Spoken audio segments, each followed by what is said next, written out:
Hello friends, so आज आपण बनवणार आहोत खूप साधा, खूप सिंपल पण खूप टेस्टी असा पुलाव। जो आता आहे संध्याकाळची वेळ आणि मला बनवायचा झटपट, कारण स्वयंपाकाला झालेला उशीर।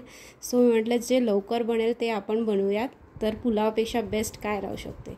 सो मी इथे एक कांदा चिरून घेतलेला आहे, 4 ते 5 हिरव्या मिरच्या, अद्रक लसूण थोडंसं त्याची पेस्ट आपण करूया। त्यानंतर 3 ते 4 माझ्याकडे शिमला मिरची होत्या, एक आलू आणि काही सोयाबीन मी भिजू घातले आहेत आणि थोडंसं कोथिंबीर मी चिरून घेतली आहे। इथे घेतल्या मी 2 कप भरून बासमती राईस, लोकल बासमती आहेत ते।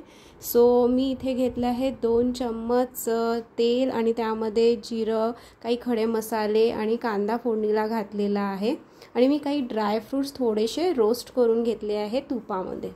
सो इथे टाकूया आपण अद्रक लसूणची पेस्ट, त्याला छान होऊ देऊया आणि आपल्या भाज्या आपण टाकून घेऊया ज्या आपण चिरलेल्या आहेत, शिमला मिरची, सोयाबीन वगैरे।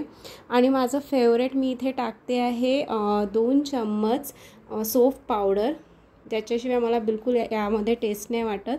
आणि मी इलायची टाकणं विसरली आहे, तर पण तुम्ही नक्की टाका, त्याच्याने अजून खूप छान टेस्ट येतो।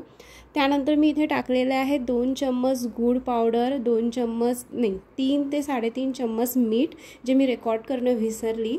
त्यानंतर मी पाणी टाकून घेतलेलं आहे। आता पाणी किती टाकायचं हे तर तांदळावर असते, कारण प्रत्येक तांदूळ हा डिफरंट असतो।